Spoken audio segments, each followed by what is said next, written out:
శ్రీ గురుభ్యో నమ. శ్రీ మహాగణాధిపతయ నమ. శ్రీ మహాసరస్వత్యై నమ. హరి ఓం. శ్రీమాత్రే నమ. ప్రేక్షకులందరికీ కూడా విశ్వవసునామ సంవత్సర ఉగాది శుభాకాంక్షలు తెలుపుతూ మన యొక్క విశ్వవసునామ సంవత్సరానికి కాను పంచయుద్ధాత్మకంలో అనువత్సరంగా ఈ యొక్క నామం కలిగింది. ప్రజాపతి దేవత అధిష్టాన దేవత కాబట్టి ఈ యొక్క ప్రజాపతి దేవత అనుగ్రహం కలగటానికి కానీ మనకు బ్రహ్మ సృష్టిలో 9 మంది ప్రజాపతులను నిర్దేశించి అటువంటి ప్రజాపతి సృష్టి కార్యాన్ని కూడా నెరవేరుస్తూ ప్రజాపతులందరితో సృష్టి ధర్మాన్ని పాటిస్తూ ప్రజల్ని సృష్టించి తద్వారా సృష్టి కార్యాన్ని మొదలుపెట్టారు బ్రహ్మగారు. అలా బ్రహ్మదేవుడి అనుగ్రహంతో ప్రజాపతుల సృష్టి కలిగి ఆ పుత్రాదులతో కలిగినటువంటి సంవత్సరం యొక్క మాసం యొక్క సంవత్సరం పేరే విశ్వవసునామ సంవత్సరం. ఈ యొక్క విశ్వవసునామ సంవత్సరానికి ప్రజలందరూ కూడా సుభిక్షంగా సస్యశ్యామలంగా ఉండాలని కోరుకుంటూ అందరికి కూడా ఆ యొక్క ద్వాదశ రాశి ఫలితాలతో పాటు మన యొక్క విశ్వవసునామ సంవత్సరంలో ముఖ్యంగా ఉగాదిని పురస్కరించి మనకు ఆరు భాగాలు పాపులుగా 3 భాగాలు శుభులుగా నవనాయక ఫలితాలు చెప్పబడుతూ ఇటువంటి ఉగాది కార్యక్రమాన్ని ఏదైతే యుగాది అని అనుకుంటామో అంటే ఇక్కడి నుంచే బ్రహ్మగారు సృష్టి ప్రారంభించబడిందని చెప్పి చైత్రశుద్ధ పాడ్యమి నుంచి అట్లాగా మనకు ఈ యొక్క ఉగాదిని నింబ కుసుమ భక్షణం అనేటువంటి ఈ యొక్క ఉగాది పచ్చడిని ఆస్వాదిస్తూ ఆ దేవుడికి నైవేద్యంగా పెట్టి నూతన సంవత్సరానికి మనము హరిద్రాది కుంకుమాదులతో ఆ యొక్క అర్చింపజేసినటువంటి వస్త్రాలు ధరింపజేసుకొని మన యొక్క ద్వాదశ రాశితో పాటు మన యొక్క పంచాంగం అంటే దేశము కానీ రాష్ట్రం కానీ గ్రామం కానీ మండలం కానీ ఏ విధంగా సుభిక్షంగా ఉంది నగరం కానీ అని చెప్పి తెలుసుకోవటం ముఖ్యంగా ఈ యొక్క ఉగాదిలో పురస్కరించి ప్రజలకి కొంత అనేక రకాలైనటువంటి ధర్మ క్షేత్రాల్లో అంటే ధర్మక్షేత్రం అంటే న్యాయస్థానాల్లో రాబోయే కాలంలో కొన్ని కఠినమైనటువంటి నియమాలతో కూడుకున్నటువంటి సంఘటనలు ఏర్పడటం అట్లానే ప్రజలకి సుభిక్షంగా సస్యశ్యామలంగా వృద్ధి చెందటం ముఖ్యంగా ఉద్యానవన పంటలు పూల పంటలు పండ్ల పంటలు అధికంగా ఉండటం డైరీ ఫార్మ్స్ లాంటిది చాలా అత్యధికంగా పరిశ్రమలు నెలకొల్పటం వ్యాపారాలు కూడా పోటీతత్వంతో ఉండటం అట్లానే ఈ యొక్క రియల్ ఎస్టేట్ వ్యాపారం కానీ కొంతవరకు ఇప్పుడుకున్న పరిస్థితి కన్నా కొంత మెరుగుపడటం తద్వారా నూతనోత్తేజాన్ని పొందటం రాజుల్లో రాజ్యాధినేతల్లో కొంత ఆధిపత్యమైన వైషమ్యాలు ఉండటం తద్వారా ప్రజలకి క్షోభ కలగటం ఉత్తర ఈశాన్య ప్రాంతాల్లో అరిష్టాలుగా ఉండటం అట్లానే మనకు తెలుపు ధాన్యం కానీ తెలుపు వస్త్రాలు కానీ దూది కానీ బియ్యం కానీ రేట్లు కొంత పెరగటం బంగారం కూడా హెచ్చుతగ్గులుగా ఉండటం అట్లానే వెండి అత్యధికమైన ప్రియమైన రేటుగా పెరగటం అలాగే మనకు దినుసులు ధాన్యపు దినుసులు ఏవైతే ఉన్నాయో ఆ ధాన్య దినుసులు కూడా రేట్లు పెరగటం జరుగుతుంది. ప్రజలకి కొంతవరకు ఈ యొక్క రేట్లు పెరగటంతో ఇబ్బందులు పడటం జరిగే అవకాశం ఉంది. అట్లాగే ఈ యొక్క ప్రజల్లో కొంత స్పెక్యులేషన్ చేసేటువంటి వారు ట్రేడింగ్ చేసేటువంటి వారు జాగ్రత్తగా ఉండటం మంచిది. ఆర్థికంగా కొన్ని ఇబ్బందులు పడే అవకాశం ఉంటుంది. అంటే బ్యాంకు రంగాల్లో ఉండేటువంటి వారు ఎవరైతే ఉన్నారో మూలధనానికి సంబంధించి బ్యాంకుల్లో కొంతవరకు దాన్ని కూడా వెచ్చించాల్సిన పరిస్థితి రహస్యంగా ఉండటం దాన్ని కూడా తీసి పెట్టుబడులుగా పెట్టే అవకాశంగా ఉంటుంది. ఈ యొక్క బ్యాంకు రంగంలో కూడా ఇబ్బందులు కలిగే అవకాశం ఉంది. అట్లానే బ్యాంకులతో పాటు మిగతా కొన్ని చిన్న వ్యాపారం ఆర్థికపరమైన వ్యాపారంలో కొన్ని ఒడిదుడుకులు వచ్చి కొన్ని దివాళా తీయాల్సిన పరిస్థితికి వస్తాయి. కొన్ని ఒక వ్యాపారాలు కూడా ప్రముఖుల సంబంధించి కొన్ని వ్యాపార సంస్థల్లో కొంతవరకు ఆవిరైపోవటం ధనం కూడా తద్వారా ఇబ్బందులు పడటం అలాగే ముఖ్యంగా భోగలాలస తత్పరులై ప్రజలు జీవనం చేయటం తద్వారా యజ్ఞాగాది కృతువులు నిష్కామంగా చేయకపోవటం అట్లానే అగ్రవర్ణాల్లో ఉండేటువంటి వారికి కొంతవరకు ఇబ్బందులు కలగటం అలానే ఈ యొక్క రాజు మనకు మంత్రి గారు చంద్రుడు కావటం వల్ల ఎప్పుడు అనిశ్చితిగా ఉండటం ఆందోళనగా ఉండటం తర్వాత మాటలు తూటాలు ఒక బాంబుల్లాగా పేలటం కుటుంబంలో కావచ్చు అక్కడే వ్యవస్థలో కావచ్చు తద్వారా వైషమ్యాలకు లోను కావటం ఇవన్నీ కూడా ప్రబలే అవకాశం ఉంటుంది. తర్వాత రోడ్డు, రైలు ప్రమాదాలు, వాయు ప్రమాదాలు, జల ప్రళయాలు, జల ప్రమాదాలు జరిగే అవకాశం ఉంటుంది. నూతనంగా చెప్పాలంటే ఇంకా వ్యాపారాల్లో కొంత ఎలక్ట్రిసిటీకి సంబంధించిన వ్యాపారాలు కానీ, ఎలక్ట్రికల్ సంబంధించిన వ్యవహారాలు కానీ మెరుగుపడటం, అట్లనే అంతర్గతంగా భూమిలో అంతర్గతంగా కొన్ని ఖనిజాలని బయటికి వెలికి తీయటం, తద్వారా నూతనమైనటువంటి పరిశ్రమలు ఏర్పాటు చేయటం, అలాగే పెట్రోల్ కానీ భూగర్భంలో అడుగున ఉండేటువంటి ఖనిజ పదార్థాలతో వ్యాపారాలు మళ్ళీ ఊపందుకోవటం లాంటివి జరిగే అవకాశం ఉండటం, కొత్త ఖనిజాలతో వ్యాపారాలు మొదలుపెట్టడం, ఖనిజ సంపదని అత్యధికంగా చూడటం లాంటివి జరిగే అవకాశం ఉంటుంది. అలానే మనకు ప్రజల్లో కానీ లేదా స్త్రీ పురుషాదుల్లో కానీ ఈ విడాకులకు సంబంధించిన వ్యవహారాలు ఏవైతే ఉంటాయో వాటికి కఠినతరమైన నిర్ణయాలు తీసుకోవటం న్యాయస్థానాలు, తద్వారా న్యాయానికి సంబంధించిన వ్యవహారాలు కూడా రాబోయేటువంటి కొంత మార్పులు, పెను మార్పులు వచ్చే అవకాశం ఉంటాయి. ఆ పెను మార్పుల్లో వైవాహిక జీవితం నడిపేటువంటి వారికి కఠినమైనటువంటి ఇబ్బందులు ఉంటాయి. ఎవరు పడితే వాళ్ళు మళ్ళీ విడాకులకు వెళ్లకుండా చేద్దామనే ఒక న్యాయ వ్యవస్థలో మార్పులు వచ్చే అవకాశం ఉంటుంది. తద్వారా నూతనమైనటువంటి కుటుంబ వ్యవస్థను ఏర్పాటు చేయడానికి అవకాశం ఎక్కువగా మెండు చూపే అవకాశం ఉంది ఈ యొక్క గృహస్థితితో పాటు.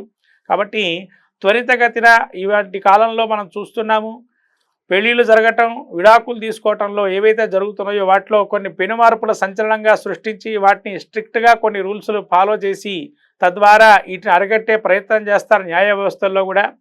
అట్లాగే రాజు రవి కావటం వల్ల ఇటువంటి పరిణామాలు ఎక్కువగా చేసుకునే అవకాశం ఉంటుంది. కఠినతరమైన నిర్ణయాలు తీసుకోవటం వల్ల కొన్ని ప్రజలు కూడా క్షోభపడే అవకాశం ఉంటుంది. తద్వారా ఇబ్బందులు పడినా ప్రజలు వాళ్ళది విస్మరించి ప్రజలు కూడా మేము ఎన్నుకున్నట్టు యొక్క రాజ్యాధినేతలు ఈ విధంగా ఉన్నారే అని చెప్పి కొంతవరకు వాళ్ళు కూడా భావన చేయటం, ఇటువంటివన్నీ కొత్తదే నిర్ణయాలు తీసుకోవటం, మత్తు పానీయాలు కానీ మత్తు పదార్థాలకి కొంత యువత వాటికి మళ్ళీ కూడా వెళ్ళటం, ఇవన్నీ జరిగే అవకాశం ఉంది. ఇంకా విదేశీలో ఏదైతే ఉందో ఆ విదేశీయులందరూ కూడా మళ్ళీ స్వదేశానికే వెళ్ళడం మంచిది, మన యొక్క వైభవాన్ని చాటుకోవాలి అనే ఒక ట్రెడిషనల్ లెవెల్స్ మళ్ళీ పెరిగే అవకాశం ఉంటుంది వాళ్ళు రావటంతో. అంటే ఇప్పుడిప్పుడే ప్రారంభమైంది అటువంటి పరిష్కారానికి, ఆ సమస్యకు పరిష్కారం కూడా. కాబట్టి వీటిని మళ్ళీ కూడా పునరావృత్తిగా తెలిపే అవకాశం, అంటే స్వదేశానికి వెళ్దామనే ఆలోచనతో ఉండడం విదేశీయులు కూడా, విదేశీయత్వం ఉన్నా కూడా ఇటువంటివన్నీ కొత్తదైన మార్పులు మనకు కనబడుతూ ఉంటాయి. అక్కడ వ్యాపారాలు పెట్టుకునేటువంటి వారు కూడా ఇక్కడ వ్యాపార పునరుత్తేజం చేయాలి భారతదేశంలో అని చెప్పి భారతదేశీయులు ఎవరైతే ఉన్నారో వాళ్ళు మళ్ళీ ఇక్కడ వ్యాపారంగానే పుంజుకునే ప్రయత్నం చేయటం, తద్వారా ఆర్థికపరమైనటువంటి భారతదేశానికి ఆర్థిక మంజాన్ని నుంచి బయటపడే అవకాశం, తర్వాత నూతనమైనటువంటి సాంకేతిక జ్ఞానం పెరగటంతో కొంత ఉద్యోగస్తులకి అనిశ్చితి కొలవటం, తద్వారా ఉద్యోగ అవకాశాలు సన్నగిల్లటం లాంటివి ఈ మార్కెట్లో జరిగే అవకాశం ఉంది. కాబట్టి ఇవన్నీ కూడా మీరు దృష్టిలో పెట్టుకొని తగుదైనటువంటి యాక్టివిటీస్, అంటే మీ వృత్తిరీత్యా ఉన్న యాక్టివిటీస్ని పునరుత్తేజం చేయటం అనేది మంచిదిగా చెప్పబడుతున్నది ఇక్కడ. అంటే కావాలని మళ్ళీ కూడా మీరు మీ యొక్క వృత్తిరీత్యా ఉండేటువంటి వ్యవహారాలు మళ్ళీ మీ యొక్క పూర్వీకుల నుంచి ఆస్తిగా పొందినటువంటి వృత్తిరీత్యా మెలకువలు తెలుసుకోవటం, నైపుణ్యం తెలుసుకోవటం మంచిది. తద్వారా మళ్ళీ నూతన వ్యాపారాలు ఇక్కడ మొదలుపెట్టడానికి అవకాశంగా ఉంటుంది. ఇంకా మీరు ఈ దైవికంగా ధార్మికమైనటువంటి కొన్ని సంఘటనలు కూడా చోటు చేసుకోవటం, తద్వారా వాటిని కూడా మీరు అద్భుతమైనటువంటి కొన్ని సంఘటనలు జరగటం, వాటి ద్వారా మంచి చెడులు రెండు ప్రాబల్యమలే అవకాశం ఉంటుంది. ఇవన్నీ కూడా మనకు కనబడే అవకాశం ఉంది. ప్రపంచ దేశాల్లో కూడా భారతదేశానికి నూతనమైన ఉత్సాహాన్ని, అట్లనే క్రీడారంగంలో కావచ్చు, సినిమా రంగంలో కావచ్చు, రాజకీయ రంగంలో కావచ్చు పెను మార్పులు సంచలనంగా సృష్టించి ప్రపంచంలో కూడా భారతదేశం వైపు చూపు చుట్టం, అట్లాగే ప్రతి ఒక్కరు కూడా భారతదేశాన్ని సహకరించాలి, పరస్పర అవగాహన ఉండాలి అనే ఒక తోడ్పాటు ఉండడం, మన చిరకాల శత్రువులు కూడా దేశానికి ఉండే శత్రువులు ఎవరైతే ఉంటారో ఆ శత్రువులతో కూడా జ్ఞాతి, అంటే ఒక మధ్యవర్తిత్వాన్ని వాళ్ళు కోరుకోవటం, తద్వారా మనం ఆర్థికంగా కావచ్చు, వ్యాపార రంగంలో కావచ్చు ఎదుర్కొన్న సమస్యల్ని కూడా మనం పరిష్కరింపజేయటం, భారతదేశం యొక్క ఉన్నతి కూడా మన ప్రపంచమంతా కూడా చాటే దిశగా ఈ విశ్వవసునామ సంవత్సరం ఉండటం జరుగుతుంది.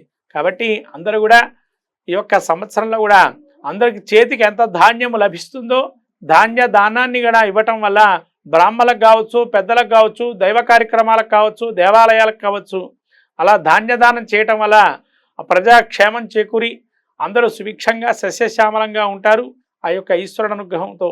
ఈ విధంగా మన ఉగాదిని పురస్కరించి విశ్వనామ సంవత్సరంలో ద్వాదశ రాశులు ఫలితాల యొక్క చెప్పుకుందాం. మేషరాశికి అశ్విని నక్షత్రం 4 పాదాలు, భరణి నక్షత్రం 4 పాదాలు, కృత్తికా నక్షత్రం 1వ పాదం. ఇది మేషరాశికి సంబంధించింది. మేషరాశి యొక్క ఆదాయం, వ్యయాలు, రాజ్యపూజ్య అవమానాలు చూసినట్టయితే ఆదాయం 2, వ్యయం 14, రాజ్యపూజ్యం 5, అవమానం 7. అంటే ఈ రకమైనటువంటి ఆదాయ వ్యయాలు రాజ్యపూజ్యం చూసాం కాబట్టి మనము ఆదాయాన్ని మించిన ఖర్చులు పెట్టే అవకాశం ఉంది అని చెప్పబడింది. కాబట్టి ఎంతవరకు ఆదాయాన్ని మనము నిలకడగా వృధాగా ఖర్చు చేయకుండా కాపాడుకుంటే అంత మంచిది. అలానే రాజ్యపూజ్యం అవమానం అంటే ఇక్కడ ఏంటంటే రాజ్యపూజ్యం 5, అవమానం 7 ఉన్నారు. ఈ రాజ్యపూజ్యం అవమానం అనే దానికి వస్తే 5 పొగిడేవాళ్ళు, 7 తిట్టేవాళ్ళు ఉన్నారు. ఇక్కడ అంటే సమానంగా ఉన్నారు కానీ ఇంకా 2 తిట్టేవాళ్ళు ఉన్నారు. కారణం ఏంటి అంటే మన గ్రహస్థితి కూడా అలానే ఉంది ప్రస్తుతం ఈ యొక్క మేషరాశి యొక్క గ్రహస్థితి. ఇక మేషరాశి యొక్క గ్రహస్థితి చూసినట్టయితే ముఖ్యంగా దీర్ఘకాలిక గ్రహాలైనటువంటి శని, గురువు, రాహు, కేతువులు చూసినట్టయితే మేషరాశి వారికి శని 12వ స్థానంలో ఉన్నారు ప్రస్తుతం. అంటే యొక్క మేన రాశిలో ఉన్నారు. అట్లానే గురువు వీళ్ళకి మే నుంచి కూడా మిథున రాశిలో సంచారం చేస్తున్నారు. అట్లానే కేతువు జూన్ నుంచి కూడా వీరికి 5వ స్థాన సంచారం, రాహు వచ్చేసి 11వ స్థాన సంచారం. ఇక్కడ అత్యధిక శుభాధిక ఫలితాలు ఇచ్చేటువంటి గ్రహం ఏంటంటే అయ్యా అంటే రాహుగ్రహం. ఈ రాహుగ్రహం ఏమిస్తుందయ్యా అంటే క్షీరాది సుభోజనం, వస్త్రమాల్యాది లాభంచ, గోవాజీ గజ సంఘానాం ఏకాదశో గోహో. అంటే ఏకాదశంలో ఏమిస్తున్నారయ్యా రాహు అంటే గో సంపదని, పశు సంపదని, అట్లానే విదేశీ వ్యవహారాల్ని కావచ్చు, అంటే అత్యధికంగా మనకి ఇష్టపడేదాన్ని మనం ఆస్వాదించడానికి ప్రయత్నపూర్వకంగా ఆలోచించడం కానీ, అట్లానే ఒక పెద్దన్న పాత్రగా మనం కొన్ని విదేశీ వ్యవహారాలు కావచ్చు, లేదా ఎక్కడైనా మీ సలహాలు కావచ్చు, వాటిని తీసుకునే ప్రయత్నం చేయటం, అలానే మంచి ఆహారం సమతుల్యంగా డైట్ కంట్రోల్ చేయటం, తద్వారా వస్త్ర ఆభరణాలు కట్టుకోవటం, చిత్ర విచిత్రాలు కానీ ఇలా అనుకువగా ఉండటం, ఇది రాహు యొక్క పరిస్థితి. అంటే మొత్తం మీద శని 12లో ఉండి ఏళ్ళనాటి శని ప్రభావం వల్ల మీకు ముఖ్యంగా అనారోగ్యాలు ఇచ్చే, అంటే విపరీతమైన తలనొప్పులు, కాళ్ళకి సంబంధించిన వ్యవహారాలు, అంటే ఈ పాదాలకు సంబంధించిన ఇబ్బందులు కలిగే అవకాశం ఎక్కువ ఉంది. అట్లానే తృతీయంలో గురువు ఉండటం వల్ల కొంత మీకు ఎవరైతే సహకరించేవారు కావచ్చు, మిమ్మల్ని వృద్ధిలోకి తెచ్చేటువంటి వారు కావచ్చు, వాళ్ళు మిమ్మల్ని హేళనగా చూడటం కానీ మిమ్మల్ని వదిలివేయటం కానీ జరిగే అవకాశం ఉంటుంది.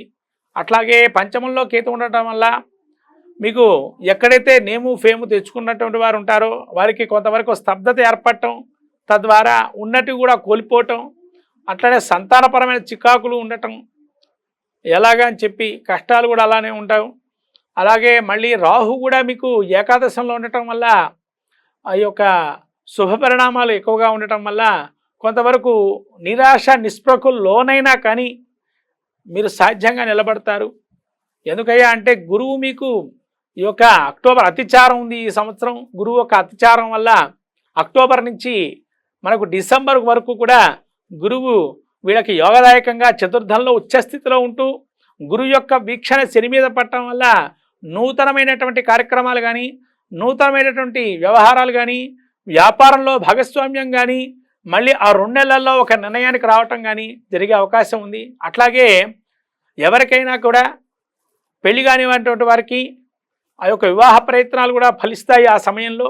అట్లనే దీర్ఘకాలికంగా వ్యవహారాలు ఆగిపోయినా లేదా మళ్ళీ పరిష్కారం కాకుండా ఉన్నా వాటికి పరిష్కార మార్గంగా కూడా ఒకానొక సమయంలో ఉంటాయి. ఇవి మేషరాశికి అన్నిటి రంగాల్లో ఉండేటువంటి వారికన్నా ముఖ్యంగా విదేశీ వ్యాపారాలు, విదేశీ లాభాలు చాలా అనుకూలంగా ఉంటాయి.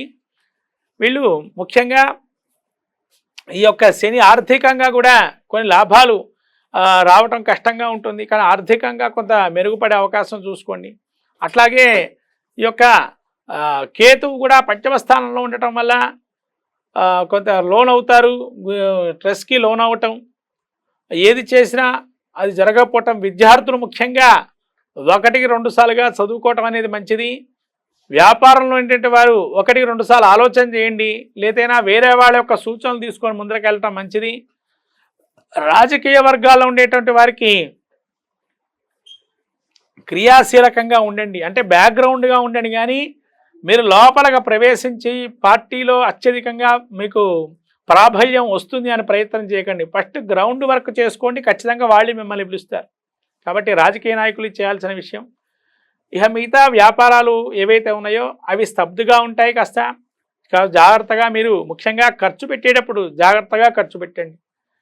ఎక్కువ విరివిగా ఖర్చు పెట్టి ఎంత అవుతుందో అంతవరకే మీ కనుసన్నల్లోనే పెట్టుకున్న ఆర్థిక వ్యవహారాలన్నీ కూడా దాన్ని బట్టి మీరు ఖర్చు చేసుకోవడం వల్ల మీ యొక్క ఇబ్బందుల నుంచి కొంతవరకు బయటపడతారు. మొత్తం మీద మేషరాశి వారికి పెద్దగా అనుకూలమైనటువంటి ఉగాది సంవత్సరం అయితే కాదు, కానీ దానికి సంబంధించిన వ్యవహారాలు 100కి ఒక్క 20% పనిచేస్తుంది, 80% పనిచేయటం లేదు ఈ ఉగాది విశ్వవసనామ సంవత్సరం.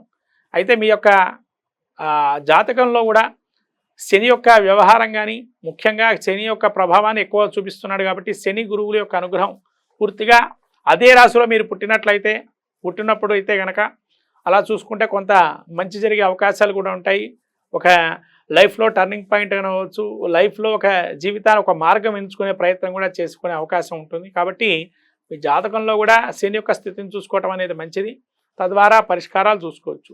ముఖ్యంగా మేషరాశి వారు ఈ యొక్క వెంకటేశ్వరం ఆరాధన చేయటం వల్ల మంచి ఫలితాలు వస్తాయి. గణపతికి నిత్యం ఆరాధన చేయటం, గణపతి బెల్లముక్క నైవేద్యం పెట్టడం వల్ల మంచి జరుగుతుంది. అట్లనే గురుక్షేత్ర దర్శనాలు చేసుకోవడం, స్వామీజీలు కానీ గురువు యొక్క పాదుకలు నమస్కారం చేసుకోవడం వల్ల మేషరాశి వారికి అనుకూలమైనటువంటి అంశంగా ఈ ఉగాది పంచాంగ ఫలితాలు చెప్పబడుతున్నాయి. శ్రీమాత్రే నమః.